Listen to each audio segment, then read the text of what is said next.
Hello and welcome to Creative Revamp, a show about a 1967 Ford Galaxie and its road to getting back onto the road. I've been building a lift jig for my 67 Galaxie to get this body off a rusted frame. I have finished the first one. There's only a couple little things I need to do just for fasteners and stuff when it becomes a rotisserie, but there it is, all set up, ready to lift the body off the frame. Now, this is my first test. I've just got it all jigged up.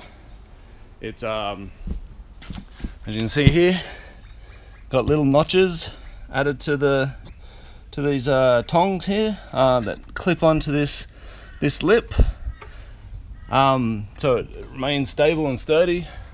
The rear one doesn't have that. It does have that little recess to clip into a lip, but because the frame rail is so far in from where the body line is, it can just rest on that. So I might put, I don't know, something a bit softer on the metal there, so it's not rubbing or gives it a little bit of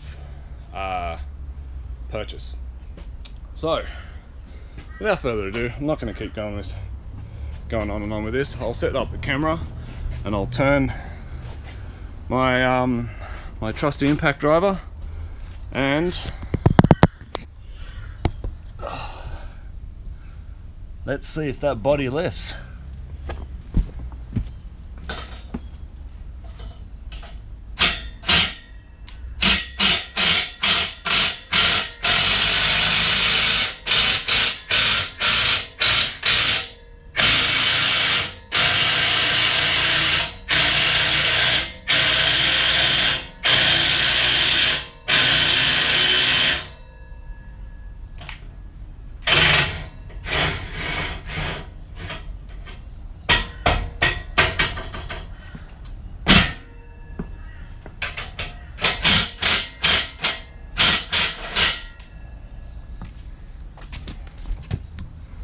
See that? It lifted. Body lifted. Oh, sorry. The car lifted because the body is still attached to the frame. So I think I have enough upward force on that to get this to work beautifully.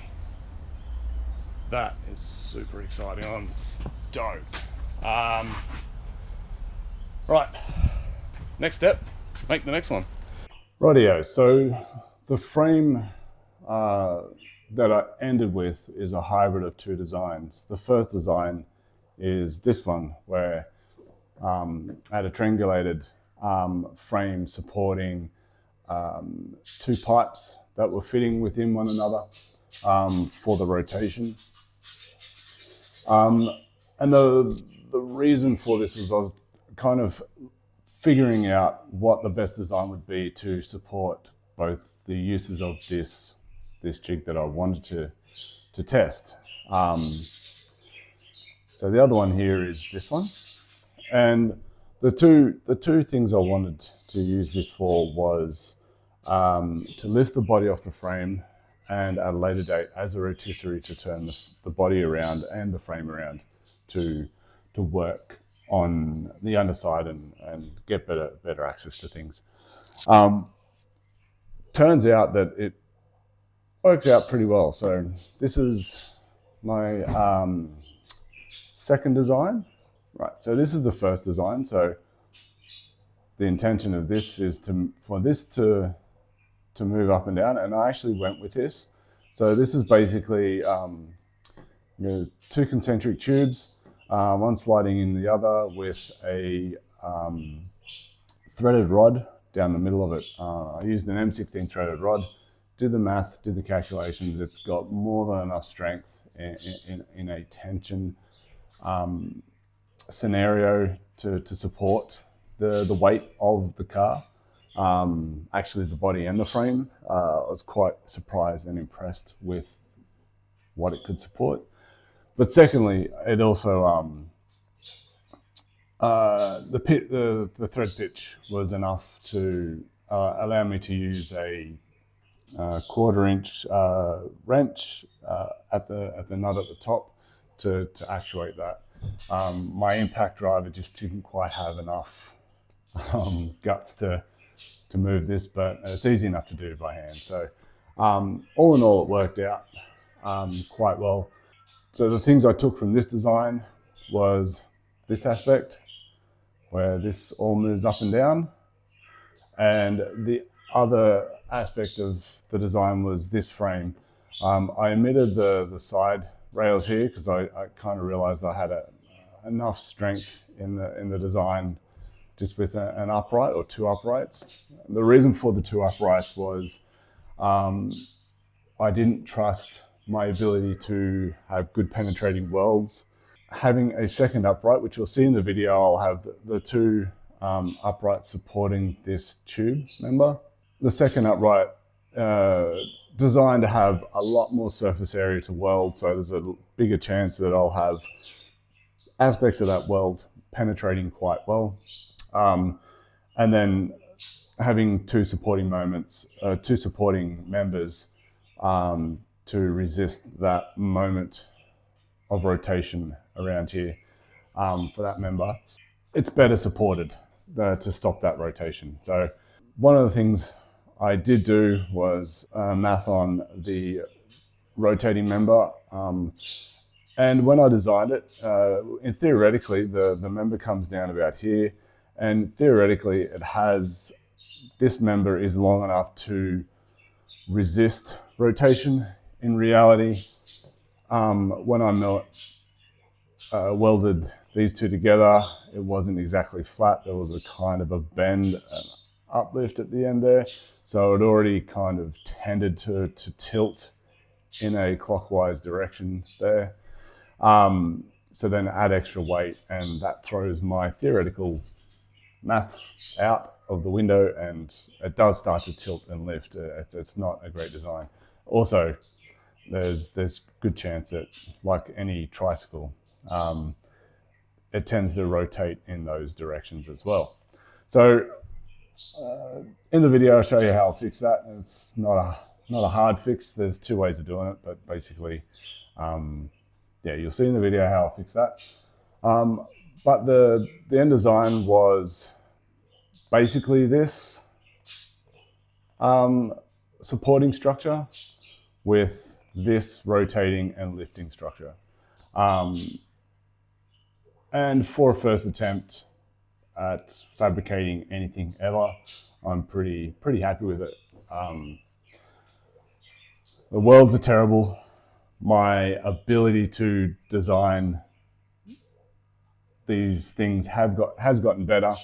This is kind of a first step in actually designing something and building something for myself and seeing how the mess unfolds.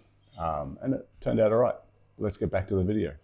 So what I did was basically catted that up, bought the metal, cut it up, poorly welded it together to the extent that I've added reinforcements to some of my welds just in case, and to some points just in case my welding is absolutely... It is, but it's getting better. Note to anyone out there who thinks they can't weld and would like to try, you can't weld, but you don't learn unless you try. So I'm getting there. It's just plain stick welding, nothing fancy. I did get the dash out and I'm starting to remove steering wheel and stuff. I have all this stuff removed. This is going to get removed soon, the core support. And then I will do the things that attach to the firewall last. Got some rust repairs to remake and build the second lift, and off she comes. Super excited. This is it's been about 3 months in the making, 4 months in the making, in between work and other things and graduating from uni and all those fun things, life, playing with kids, because kids need love too. Almost there, man. Super excited. It's cool.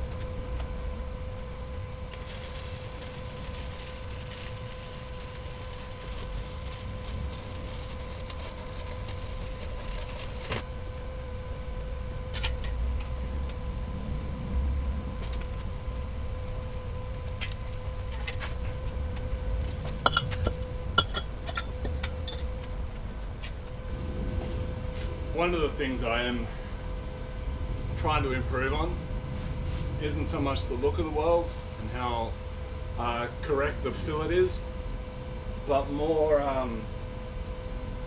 penetration and undercutting. So I want to make sure I get good penetration on both sides of the metal, so the parent and the child, I guess, as well as undercut. So making sure none of that slag fills into the weld as I'm doing it.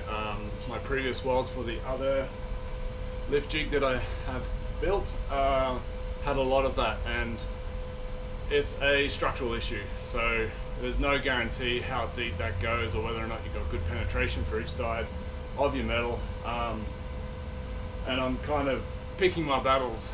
I'd love to have beautiful welds and stacked dimes with these, which you can do. I've seen people do it. But at the end of the day, if I've got good penetration and no undercutting, no introduction of the slag within the weld puddle, I'm on the right track. So far, I'm doing pretty well with these ones. Bit more time, taking a bit more time to get the metal into there. Also, I'm doing a bit of a zigzag too to make sure that I'm getting penetration for both sides of the metal. I'm not sure if that's correct or not, but it seems like it's holding really well this time. My first set of welds, I got this far and I pushed on that top support there, and it just, all the welds fell apart. This fell apart, that fell apart, it just gone. So let's see how we go.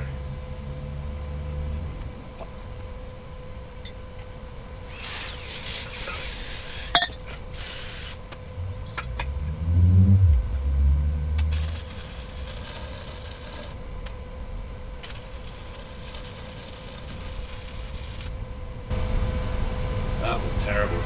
Oh my god. My main problem there was starting to blow through the thinner side here. What I did before was bevel it. I shouldn't have, I don't think. Give me a little bit more meat there to match up. I've had this happen before. How I tried to fix this was weld a bit, let it cool, scrape off the slag, give it another hit, and continue until the holes were completely filled in. But the key part is get rid of the slag. Otherwise you get that cut in that I was talking about.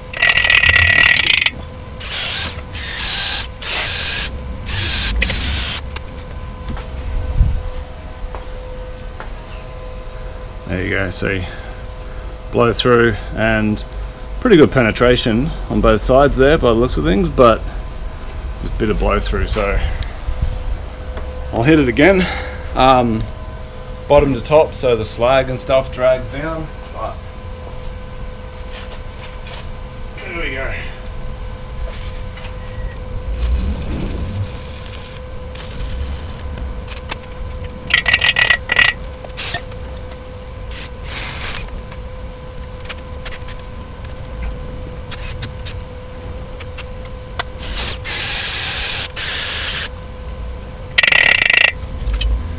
Rightio, let's see if you can see this. I did get pretty good weld all the way up there. Let's see if we can get the light in there. You can see, hot, damn. You can see that little hole there, right there. That actually has slag in it. I'm not sure if you can see it. So that's cut in, and that is bad for a structural weld. If I was doing pipes or something like that, that is going to fail no end. To be honest, if I was to do that on the Galaxie and try and get that passed through our local Roads and Traffic Authority inspection centre, it won't.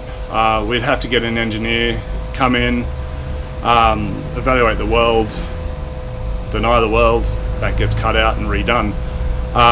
Or they may even x-ray that weld and use that information to determine whether or not there's sufficient joining of the materials.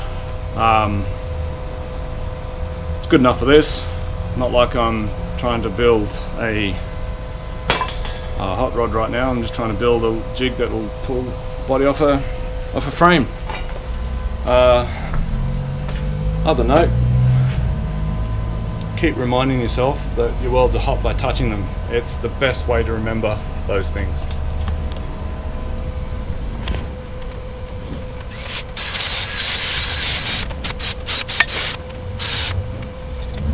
Inspection of weld number, 56. That is terrible. Look at that. Got plenty of donor metal onto the pieces, but they missed each other. And also I had the same problem here as I had over here, in that the pieces of metal are a little bit far apart and I started blowing holes through it. So I'm just going to fill that up and add a little bit extra there, and this piece is done.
Up here is not too bad. It's ugly as, but it'll hold. And down here is pretty good. It'll hold.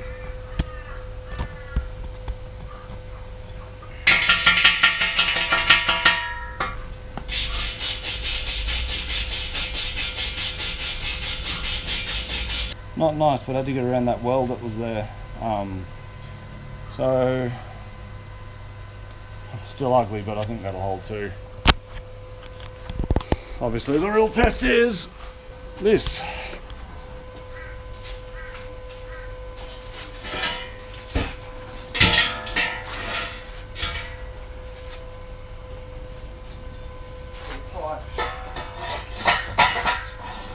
Like that.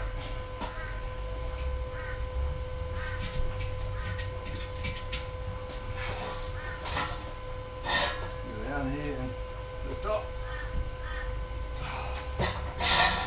They don't go on anywhere. Cheers. Whew.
they're together.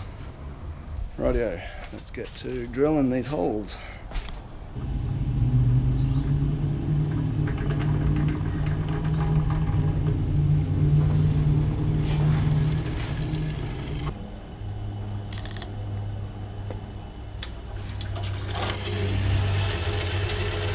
I might leave it there, just the first two, and then place them on the jig and weld them, and then drill the rest of the holes just to make sure that they're spot on.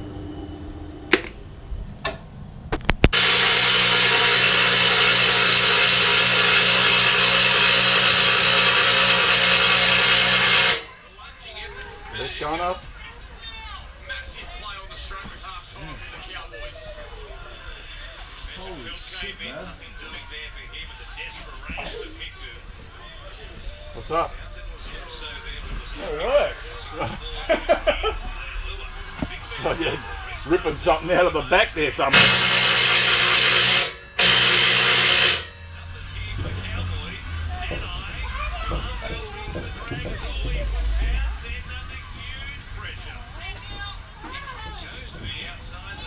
What's happened when you've welded that? It's bowed from the heat. That's why that's rocking like that. See how each end's off the ground? Yeah, no, that's also, no, it's lifting it too. It's what? It's lifting it that way. Like I put these screws in it, these bolts in it to hold it down, but I think I need another bolt or two. Another one either end, right at the end. Yeah.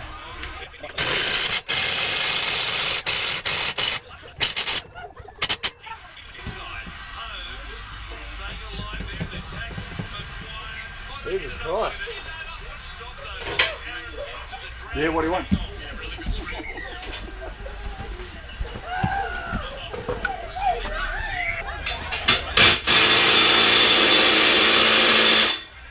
This one doesn't seem to turn as well as that one.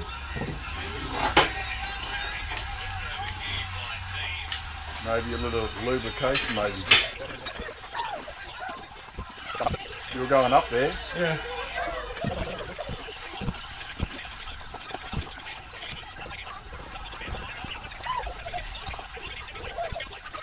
Yeah, it's off. Completely off. Maybe I am a bit of an engineer though.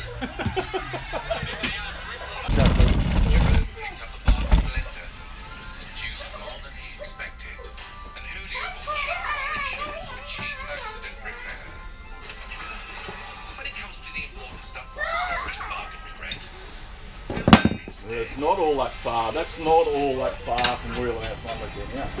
Next time join the A-team, hey Julio. Worried about you?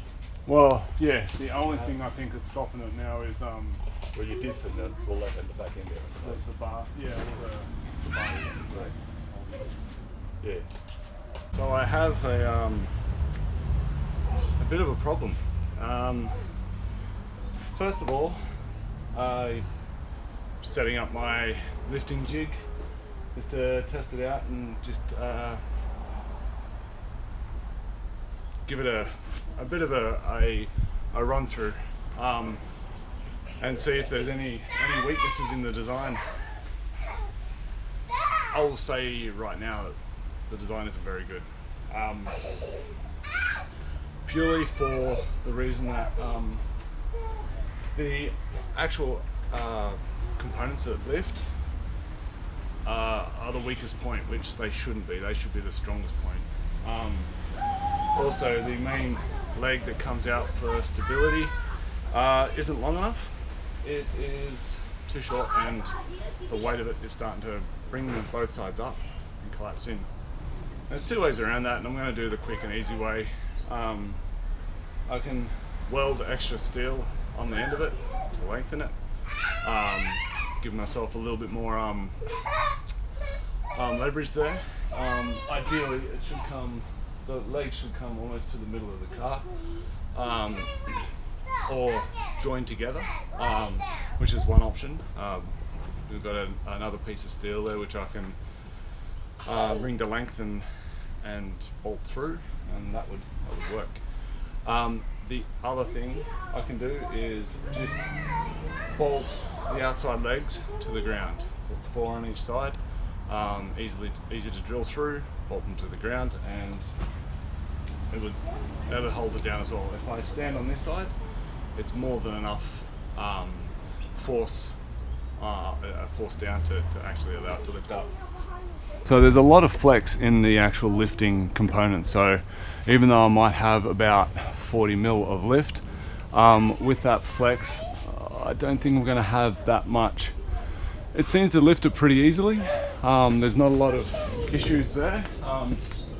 It's a very low pitch, or high pitch, very high pitch threaded rod to lift, but there's over tolerance in the cuts here. There's a little bit of gap between the tongs and the mounts, and obviously this has got a little bit of flex in it as well, which is giving it a fair bit of movement. It has lifted it up though, but there's a fair bit of extra lift there. And the reason why I need to lift it, or at least to alleviate some of the pressure on the body off the frame, is because of the frame mounts. Now the problem here is these bolts have well and truly seized to the bolts, and when I've tried to turn them, the captive nut underneath here has twisted, and because it's twisted, it no longer is holding onto the bottom of the bolt to allow me to undo these nuts. That's happened on both sides. So the plan is to either one, cut off the nut, which is a little bit of a challenge considering I don't want to cut into the bolt, or I can cut through the bolt, the mount here. I don't want to cut through the body, sorry, or cut through the mount and the bolt. It's probably a better way to do this. There's probably seasoned professionals that know how to do this better, but I'm not a seasoned professional, and this is the way that I think I can get it done. So I'm going to give it a red hot go and see what happens. I'm hoping that everything will be fine. Just looking at other stuff here, a little bit of rust here and here that might need attention. So I gotta go and get a drill. I actually got a drill bit and some bolts to bolt into the ground. I think I've got those, and I'll bolt it into the floor. This is just me cataloging the things that I do to the car for my own benefit, for my kids, and if anyone else out there is interested, it's for you too. If you like the content or like to see more, or have any questions, or have any comments or constructive criticism that you'd like to pass on, I'm more than happy to hear it. Really actually would like to hear from you guys, especially if you've got one of these yourself and you're doing some work to it as well. Maybe we can hook up and share some information. But yeah, if you like it, click subscribe down below, hit the bell icon. Not really concerned if you do or don't. If you like what you see, click the like button. That's more important to me. Even better, leave a comment. I'd love to hear some. I'd love to hear from you guys and see some comments. That'd be really cool. Cheers.